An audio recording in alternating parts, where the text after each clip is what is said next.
Welcome everyone to our UTC, Institute of Advanced Systems Engineering Distinguished Seminar.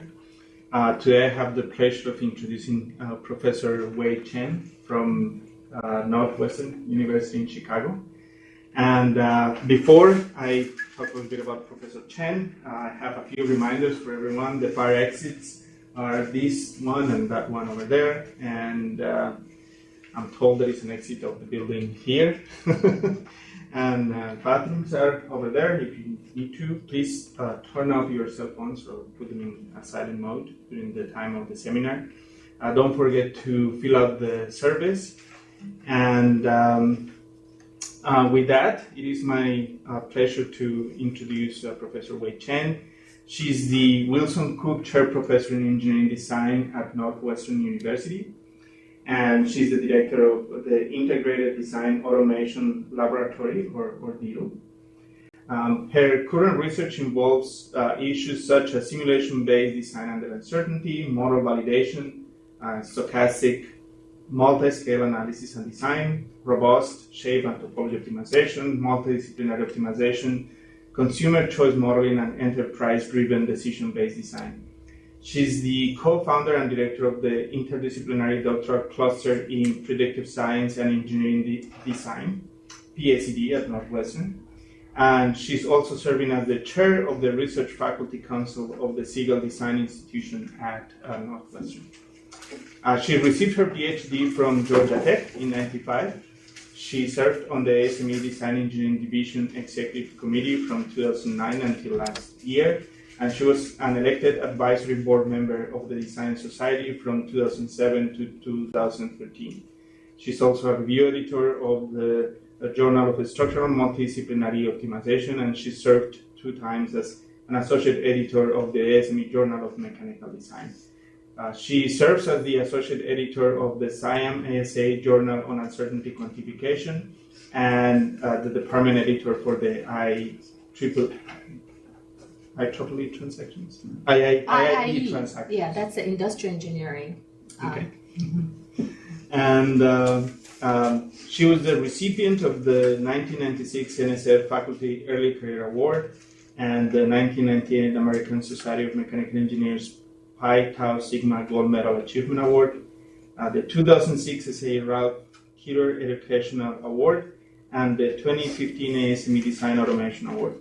She's also a fellow of the American Society of Mechanical Engineers and an associate fellow of the American Institute of Aeronautics and Astronautics. And today, Dr. Chen is going to be talking to us about a particular system, which is design of emerging engineering material systems. And thanks for coming, and please help me welcome Professor Chen. Thank you very much. It's really a pleasure being here at such a nice day. It's great visiting you here, especially I have a few colleagues here that I know about very well and see every year. So today I'm going to talk about a very specific topic on design of emerging material system, but I want to give you a very broad overview of my research area. And my group is called IDEAL, and we work on developing computational and statistical techniques for supporting engineering design that covers quite a large range from design to manufacturing and also other product realization issues. So the work I'm presenting here today is about 4 PhD students' effort, I would say, in the past 5 to 6 years. I started working in this area just about 5-6 years ago. And I'd like to tell you a little bit about my overall research, and my core research area is actually in the area called design under uncertainty. So what you see here are 3 different panels here representing some different work I'm doing. So in my early career, I think this is about 20 first years here in my academia career. So the first 10 years I was very kind of busy devoting myself to developing many algorithms for design under uncertainty, and some of those are really having used or integrated in the commercial software. And I'm also very interested in system kind of problem, like multidisciplinary design optimization, very complex system. And the underlying technique design quantify the uncertainty, recent year we're focusing more on what we call the model uncertainty rather than just a parametric-based uncertainty.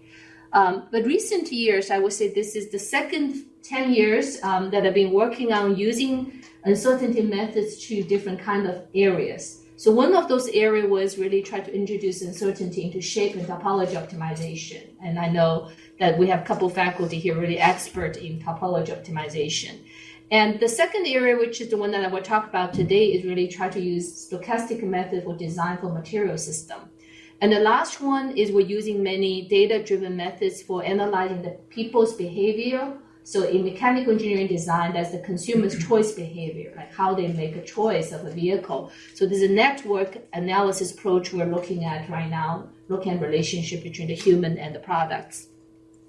So for the material system design, I think for some of the people here who are not very familiar with this area, I'd like to use a picture from my colleague to kind of explain really what's the opportunity in this area, right? So you look at this ice, you dropped it, and it will break very easily. But if you put like a newspaper in it, it's going to be very strong. So the design here is really like how many newspaper, like how many pieces you should put in, what should be the shape, like the surface area of those paper, and things like those will have a large impact on the property of the material system. So in a broad sense, advanced material system are referring to those material that really conformed or designed using multiple material constituents, but they can achieve very superior property that is exceed any of the nature material can do. And those kind of material right now is actually almost used many applications impact our everyday's life, medicine, health, energy, right? Many applications. You can think about benefits from the advanced material design. So today I'm going to talk about more on the nanostructural material system. Okay, so there's a very lower scale design problem, but I want to show you there's actually two different categories. The first one is the polymer nano composite material. So here you can see there's heterogeneity of the material system, the morphology. There's certain patterns, right? But it's very heterogeneous. On the right, it's metamaterial topology design problem that you can see it's very regular unit block. It's for the thin-film solar cell. So you can actually fabricate them one by one, piece by piece, right? So the method behind this type of problem very different. The right one, we can use deterministic approach like topology optimization. But the left one, it's very difficult to use topology optimization to solve the problem. Okay, so we have to have a new method. And from the processing point of view, the left one usually is made by like a mixing process. We usually call them bottom-up manufacturing process. And the right one is made by like a nano sintering method. So it's a top-down approach. Okay, so from the manufacturing point of view, they are also very different methods. What I will not talk about today is this kind of problem is really like a multiscale structure problem that is also very fascinating in the design of emerging material system that requires use topology optimization very extensively. Okay, and my group is working on some of those problems, but I don't think I have time today to go over those details. So let's talk about nanostructure design problem. Okay, so I want to, before I go into the technical detail, I want to bring you up on several really the major concept in this field. I try to make it a little bit introductory because I know some people are new to this field. So the first thing is really recent year, there's a paradigm shift in really called this thing called microstructure media design. Okay, the traditional material engineering usually goes directly from process to property, and they do lots of empirical study, and they find the relationship, and then they find what's the process they should control. The issue there is that there's many different ways that you can go from process to property. Okay, so in order to understand this design space properly, there's a proposal, or there's actually a paper from David McDowell and my colleague Greg Olson years ago on this concept called the microstructure media design. So the idea is to start from the structure property relationship to design the structure first, okay,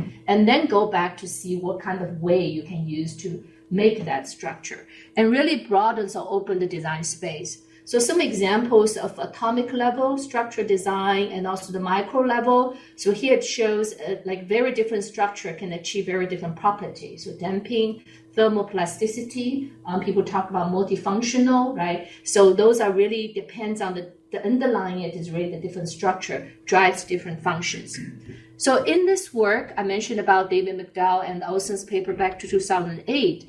There are actually three major categories of researcher working in this. So many people in mechanics work on advanced simulation. Okay? In order to do the process structure and the property kind of mapping, you have to have good simulation program. And I'm kind of working in more the other two areas. One is called the material informatics, and the other is the system design methodology. So how do we bring everything together to optimize the material system?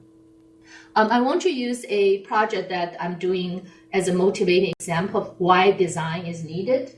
So this is a project, I think we're already in the no-cost extension year with my colleague, Professor Brinson, and also Linda Schadler is RPI faculty on design the nano dielectric system. Okay, so the nano dielectric system, the polymer-based system is really the future for the dielectric materials. So dielectric material can be used in what you see here is the utility industry, those lines okay, that carry electricity, and also in like heavy machinery, and also in the capacitor, there's also lots of insulation issues. Okay, so basically, these materials need to have very good storage capability to store the electricity, and they also need to have very good insulation property. Okay, so that's related to dielectric constant as well as breakdown strength, and the finery they have to be strong enough, right? So the high strength endurance.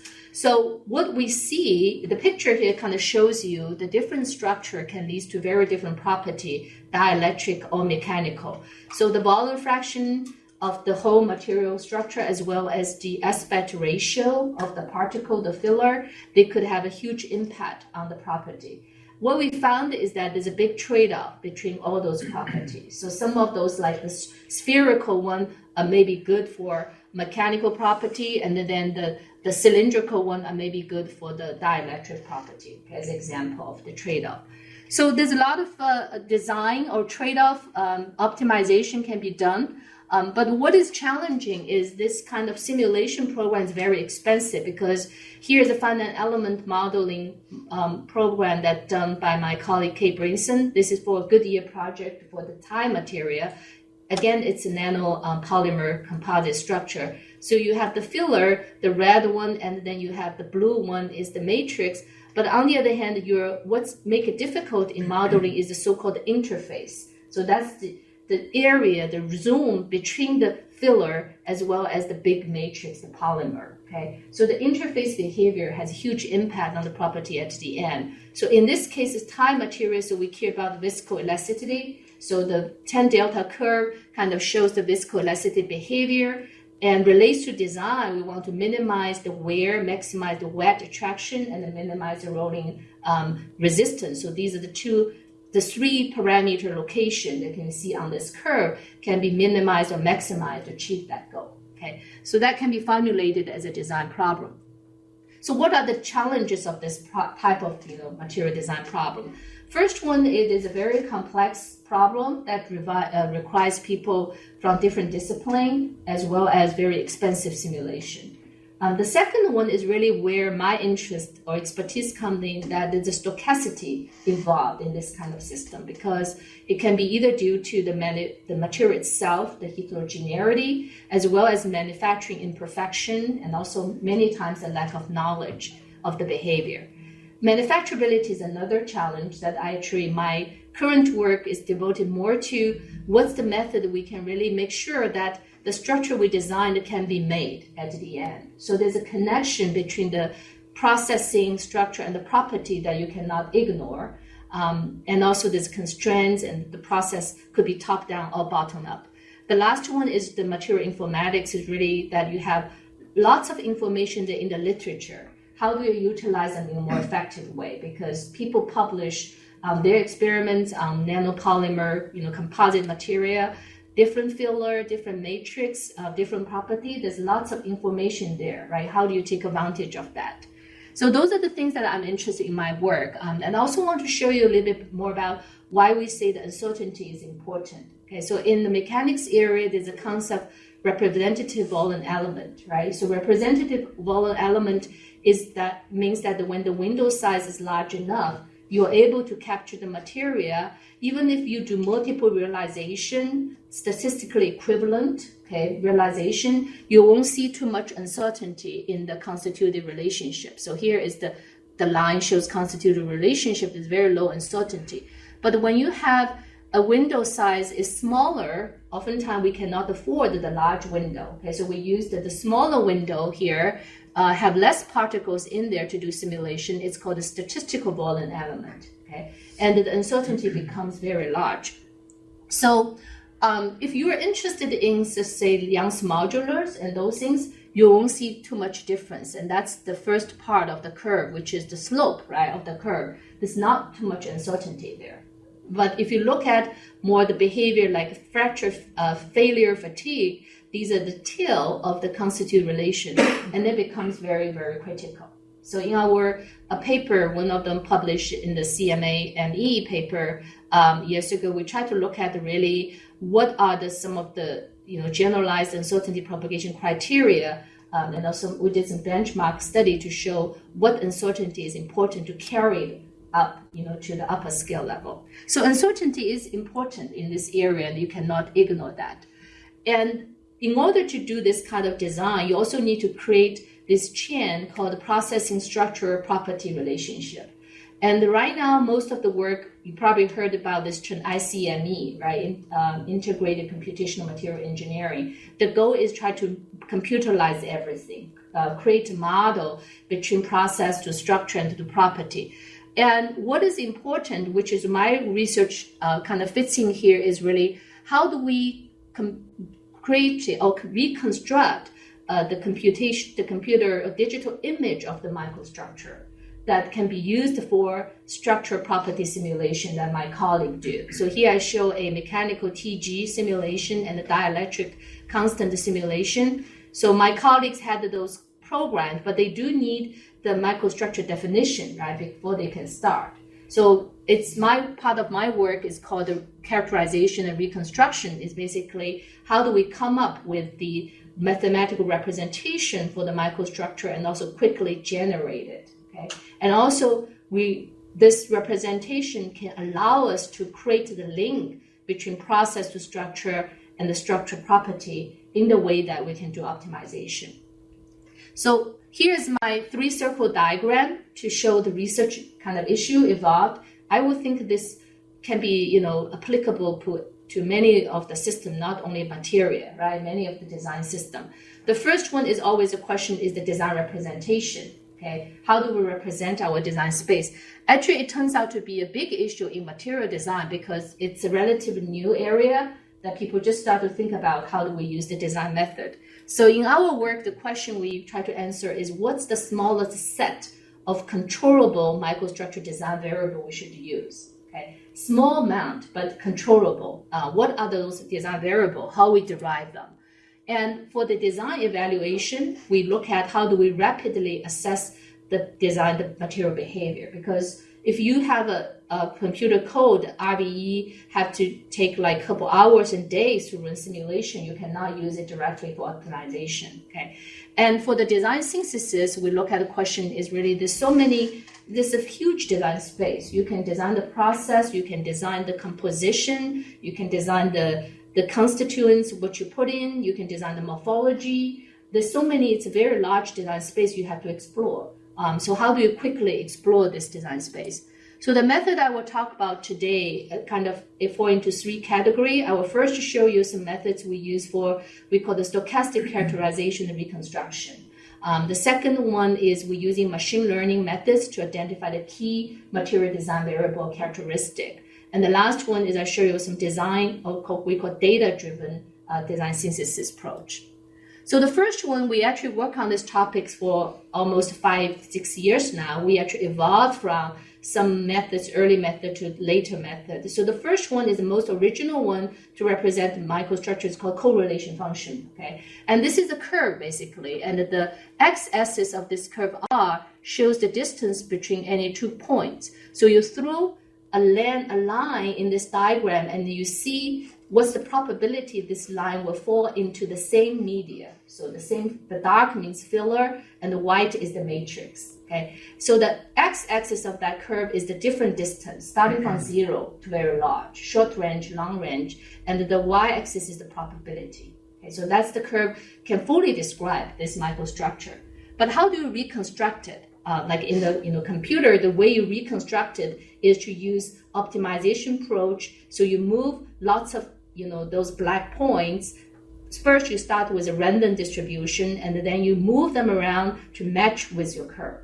Okay, so it's a very expensive process to generate or to reconstruct a structure match with the correlation function. And then we evolved to a much simplified method. How do you get the original? Original is given to you. This curve. Yeah. This curve in design actually is something we will design. So that's another drawback of this method is that this curve, by looking at it, doesn't have a good physical meaning. So how do we parametricalize this curve, right? So we take like 3-4 parameters to capture this curve, but those parameters doesn't have physical meaning, cannot be related to the processing condition directly. And the descriptor-based approach is more physical-based. So we have descriptors such as the radius, the distribution, the minimum distance between the particle. Those are very important dispersion character that will have a huge impact on the material behavior, the aspect ratio, and so on. Okay, and the reconstruction is much easier because you have a regular geometry you place around and you match them with the descriptions you have. It's still statistical, and the drawback of this method is that it cannot capture some very irregular shape. Okay, so it's very regular kind of shape. And then we also looked at random field because random field is a method that it's a model-based approach. So reconstruction is very quick, and you do a level cut of this random field function, and you get the morphology. Okay, but it also has some issues about the physical meaning. And then the more recent approach we use actually is called the supervised learning. The idea is to learn the neighborhood information and build a supervised learning model, and then use this model in reconstruction. Okay, so I'm going to show you some details of this method. So this one shows you like 4 different material from the Goodyear project. Like they can be very different, okay? A material, same volume fraction, but very different particle distribution. And these are the 4 different lines called the correlation function corresponds to this 4 different material. So they're the curve shape is very similar, and only the distance to this part, how much they bend is slightly different. Okay, so it's not very easy sometimes to relate to the physical meaning. And this is a descriptor-based approach that I have a movie here. I don't know whether it will work to show you the reconstruction process. I think it probably will not work because the movie is not on the USB. But what you can imagine is that we first place the center of those particles, and then we wrap the shape, the geometry around. So there's a 3-step. First, take care of the dispersion, then take care of the geometry, and then the last step is to take care of the volume fraction. And this approach is much faster in the 3D space. The correlation function approach I showed you early, for the 3D kind of thing, it doesn't work. There's a memory issue, okay? And for the descriptor-based approach, you can do it in a reasonable time manner. So it's much low cost in computation and high accuracy, and also very good physical meaning, because sometimes this descriptor size of the particle and those things, dispersion, have a good relation with the processing variables that you use. But again, it is restricted to certain geometry. So here are some example of 2D reconstruction, the 3D reconstruction, and this is based on the descriptor-based method. Just to remind you, this is we call statistically equivalent, okay, microstructure. We follow the same statistical distribution, and we simulate them and try to see whether there's any uncertainty, okay, in the response, in the constitutive relationship. And in design, basically, we use the descriptor as a design variable. Then we can simulate many different microstructure, many different design, and then feed them to the final element code. So the supervised learning approach is a very interesting one. It has no restriction of the kind of the geometrical like a shape of the particles, and it could be also anisotropic material. The idea is very unique.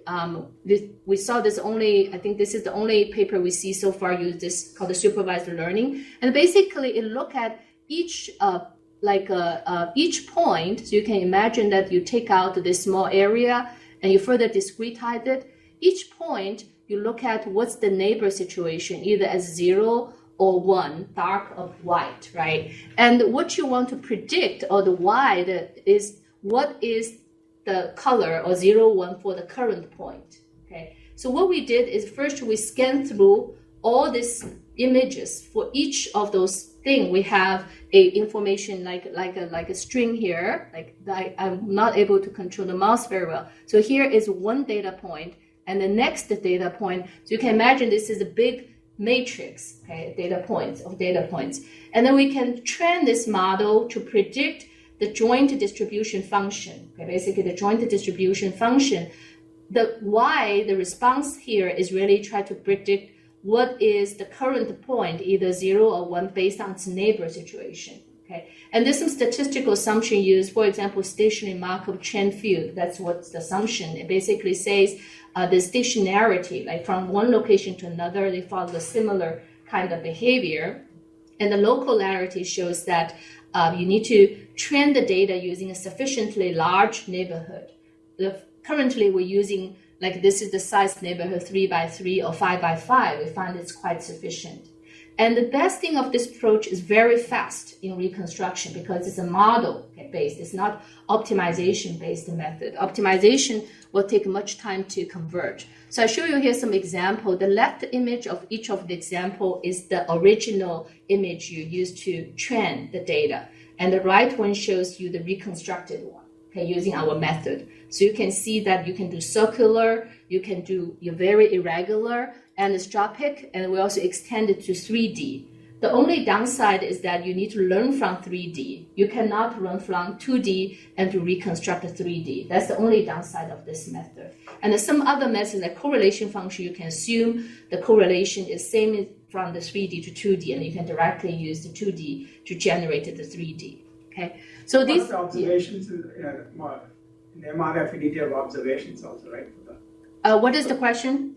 Your observations are basically, you have something there or blank, the 0-1 type of observation? Yeah, this is the 0-1. So these are all like a filler matrix, so two-phase material. We could actually do more than two-phase, but I'm not showing anything here. Okay, so that's kind of, answer the question about how do we quickly, characterize and reconstruct. But sometimes there's still so many variables and we don't know which one should pick as a design variable. So we use machine learning, and here we have two different types of machine learning. One type we call image-based machine learning, and that is unsupervised, and just look at the image itself, okay? And just look at the descriptor and look at the correlation between the descriptor and look at the relationship between the descriptor versus the correlation function. And that's actually belong to the supervised learning already. Supervised means that you have a response of interest that you learn, okay? So material property could be the response here. So if we have the material property information, we can actually, by looking at the image and the property relationship, we can say what are the critical descriptors that has the largest impact on the material property. But oftentimes those information are not available. So then we can only look at the image and try to learn from there. Okay, but there are many different supervised learning approach you can use to narrow down the important variable. We also try to use something called the structure equation model. That's a very widely used method in system engineering that not only have the XY layer, but to create the so-called latent layer. So the latent layer could be something like F1 can be just about morphology, okay, or the dispersion, and F2 can be the geometry or something, that are different categories are distinctly different. Okay, so this basically says that we can learn from the data, like what are the parameters kind of belong to the same category, and identify some latent factors in it. So what are the signature behavior there? So for this Thai example viscoelasticity problem. I show you here example, like we start from actually 56 descriptor that we can find from the literature. So both metal and polymer, we collected all those descriptor, and we look at our images and we train the data, and at the end we found only 4 of them are critical for our problem. One is the cluster number, the second one is the volume fraction, the third one is the elongation ratio, and then the last one is nearest distance. Okay, so those 4 identified based on the set of image we collected from the same process. So we used the same kind of material processing technique, but it produced many different images. Okay? And then we learn from there and see these 4 variables are the most important. Once we know these 4 variables are most important, then it helps us to create a relationship. Okay? So processing to structure mapping here is done. It's a hybrid approach, has some analytical modeling as well as some empirical modeling. So the key parameter for the processing, we also call them descriptors, are the processing energy and interfacial energy. And for the microstructure, what we find is here is the normalized interfacial area is the most important the descriptor. So we create a relationship between them. And in order to do design, we also had something that we had to manage the complexity is a mosaic approach. So imagine that you have a very large piece of material like RVE like that you have to simulate. It's impossible to do the whole RVE simulation. So what we do is a mosaic thing that cut them into pieces, and each of those different color actually represent how similar they are in the microstructure. Okay, so how do we know how similar they are? It's actually based on the descriptor that I discussed earlier. We use clustering approach. So we can take a look at all the little square and put them into different, we call bins, like cat 1, 2, 3, and each of those bins or cluster have very similar microstructure descriptor representation. And then we only need to do representative sampling. So we only did, instead of simulating all of them, we just simulate few of them, okay, each cluster. And then at the end, putting them together is not a big issue for final element. So it's much cheaper than you do this whole big piece together, okay? So that's a way we address some of the challenges in the computational mechanics for such problem. So for this example, we have 4 microstructure design variables, 3 performance. We used some very conventional design methods, include the design of experiments, meta modeling. So we create surrogate model to replace the very expensive simulation code. And then at the end, we did a multi-criteria kind of Pareto optimization to find out what are the good designs. These are the candidate designs that we can consider. So those methods are really well developed that we have been heavily used in our previous research. So this is an example just to show how do we do material design from the beginning to the end. There's some other related efforts I want to mention about is that myself and my colleague Kate Brinson, that we're developing a database called the nanomine. So it's a polymer nanocomposite data resource. The template is we're using the NIST material data curator template. So our job is basically to create a data schema and ontology for this system, okay? Because nobody has done such things before.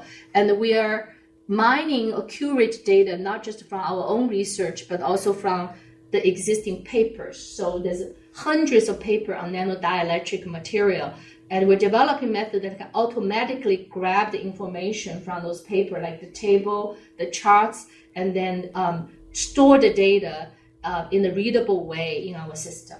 And we are also, like the tools I talk about, the characterization reconstruction tool right now is embedded in the system. So our goal is to let the community use it. So if someone has an image and they want to know what's the descriptor and reconstruct it, they can just come to our system and then just click on the toolbox and can use it. Okay, so it's a more encouraging community involvement in collecting the data, to using the analysis, and to use the design tool. We're trying to include many advanced computational methods such as DFT model for polymer surface chemistry and the finite element model for thermomechanical and dielectric properties. So the end goal is to promote this material design. Actually, the project is sponsored right now by DIBS program. I don't know whether you heard about the DIBBS.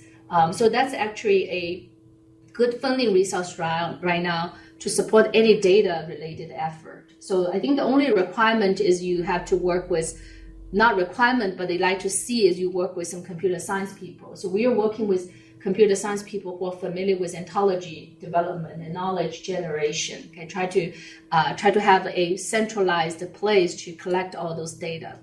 Another project involved in data or in material design is a project involving 5-6 faculty that the multi-scale design for lightweight carbon fiber composites. It's very lightweight, and the challenge here, it's a multi-scale problem that analysis involve bottom-up stochastic modeling. And my interest here is how do we help them to bridge the different scales, and also how do we do top-down goal-driven material design. So the design decision had to be made at each scale level for nanostructure, micro, laminate is mesoscale, and also the component, which is topology optimization kind of problem.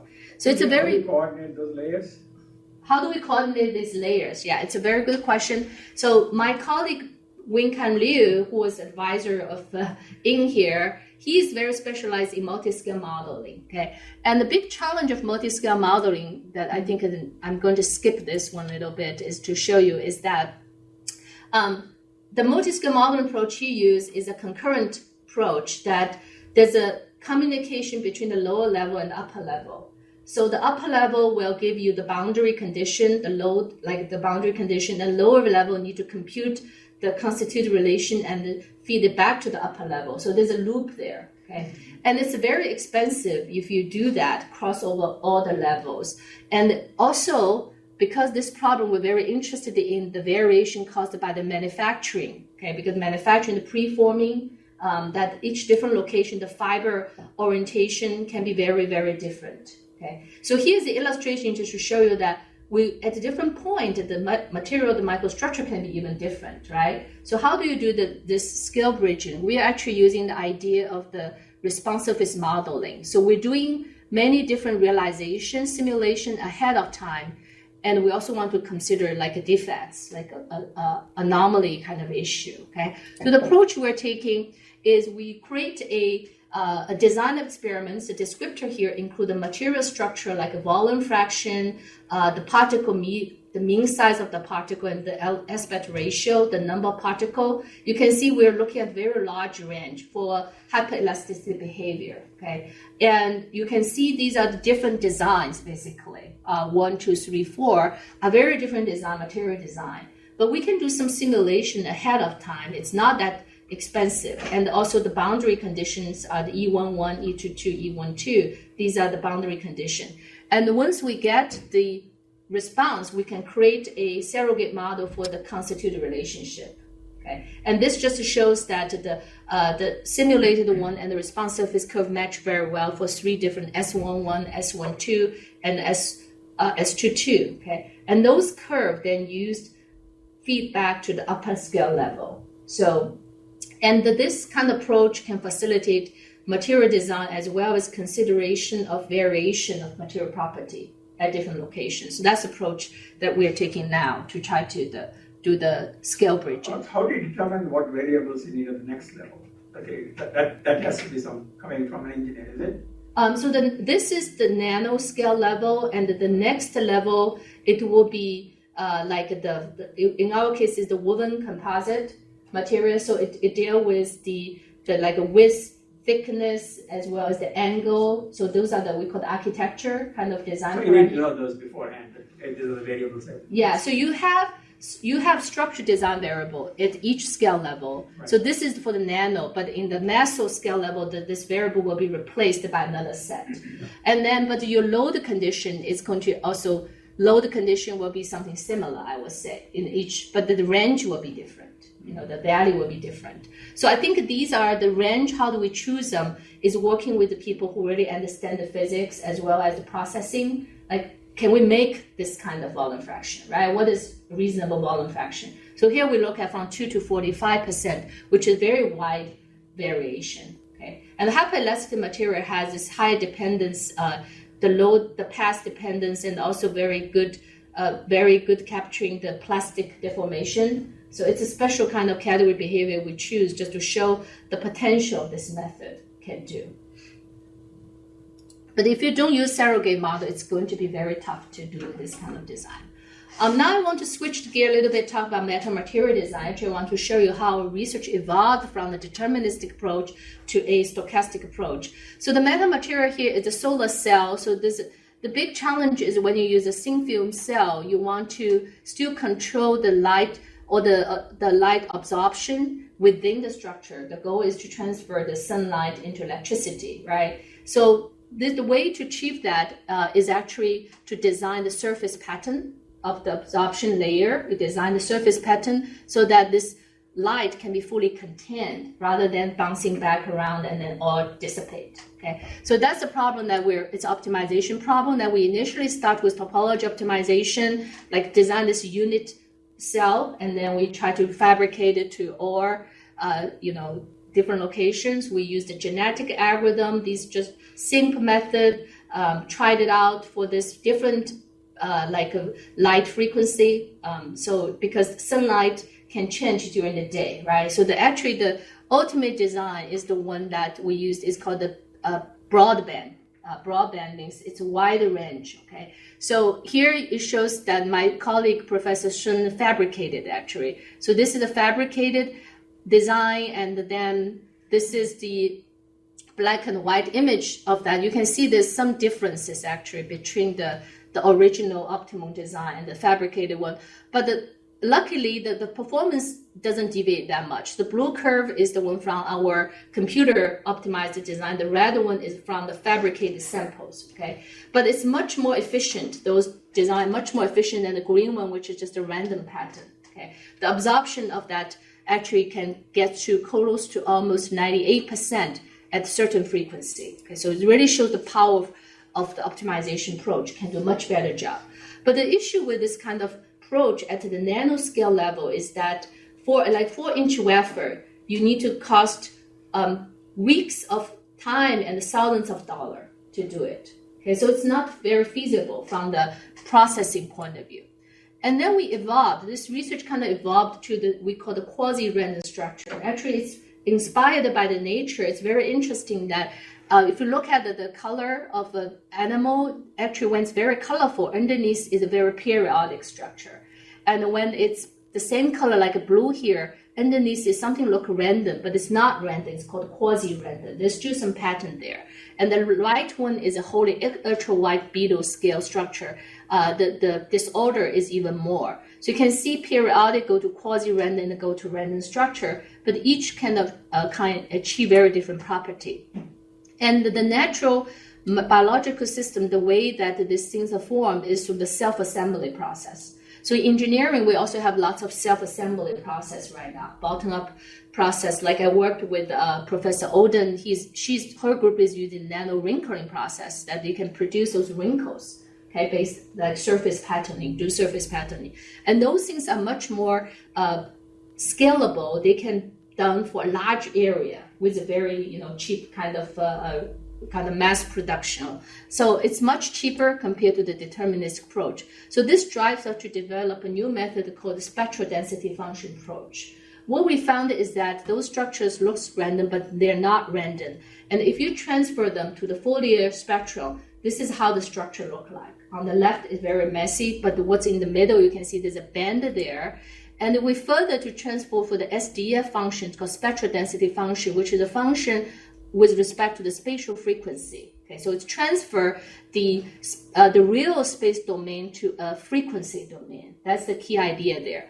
And this curve is very clear that have two. It's a step function corresponds to the ring of the Fourier transformation in the middle. So there's a 1-1 correspondence between the Fourier transformation and the spectral density function.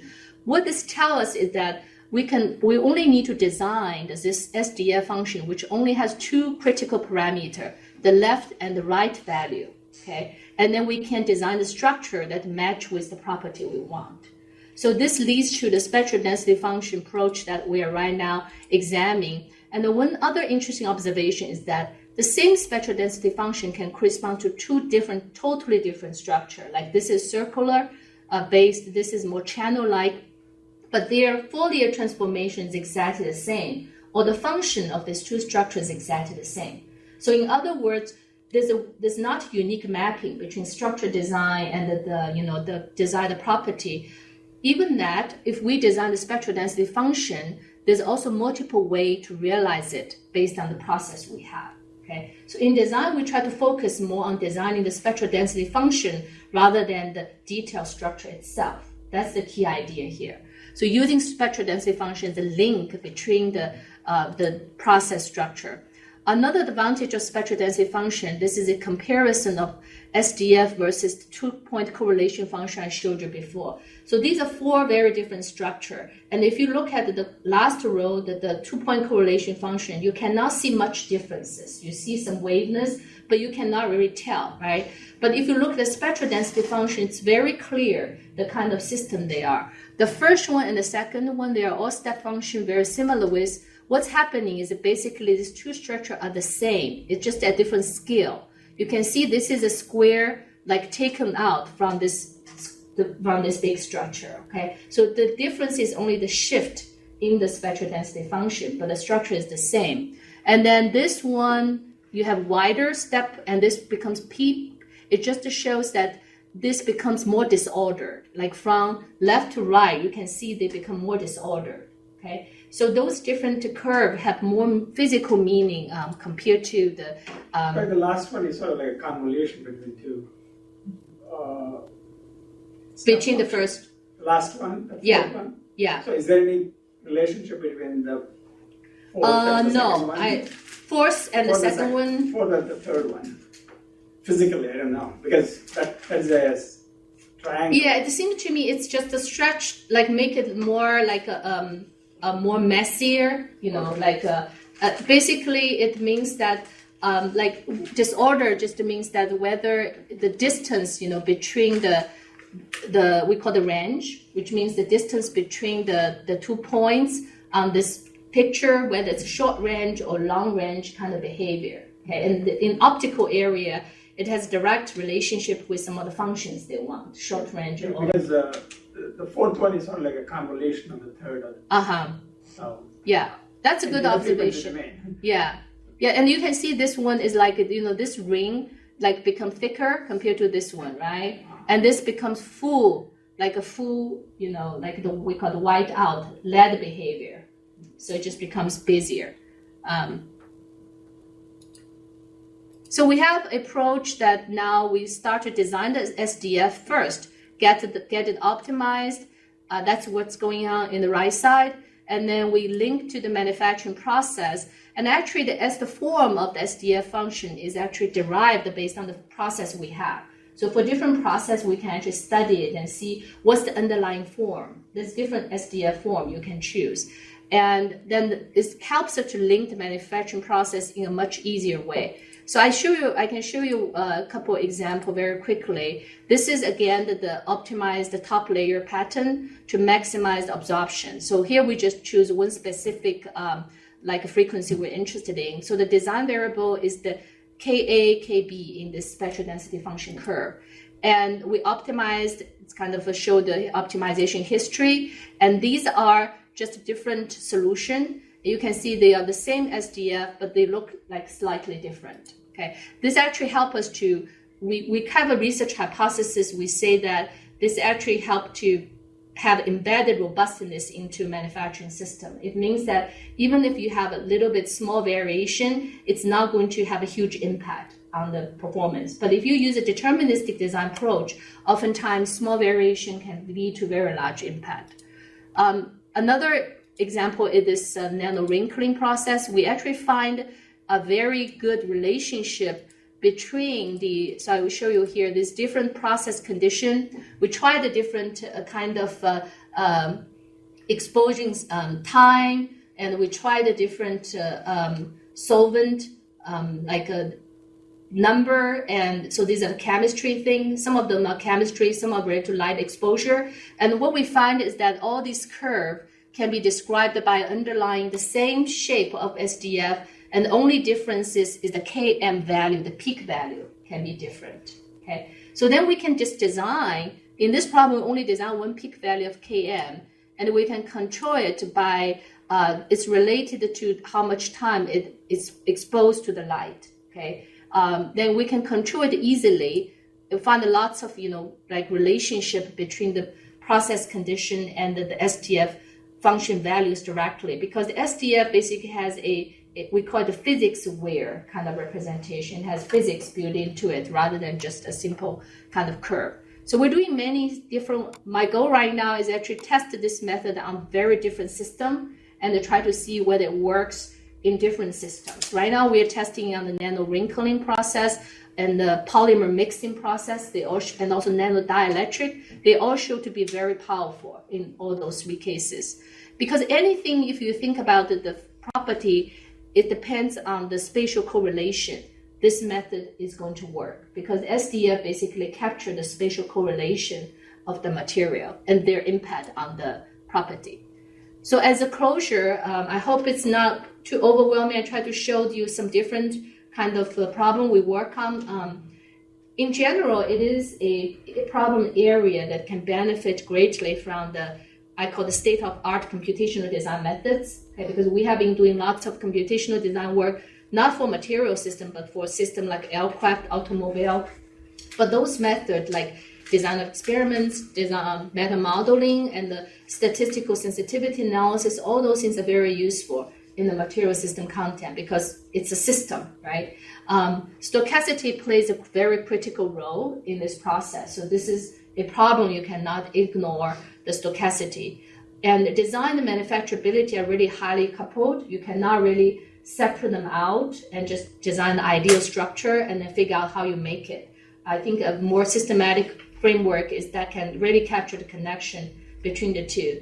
And then lastly, which I didn't get into too much, is that we have situation that we have lots of data, but we also have situation we have lack of data. Okay, so the lots of data means things you can generate like for the 3D kind of images, and also the material database that you can collect. But lack of data with respect to is the computer simulation you can do is often very limited, and the physical experiments you can do is also very limited. So my team is actually working both of these 2 domains. When you have big data, machine learning technique, those play a stronger role. Lack of data, we're using Gaussian random process, Bayesian methods. So those different data techniques, they can be combined and utilized effectively in this process. So that's it. Thank you. Maybe time for a couple of questions.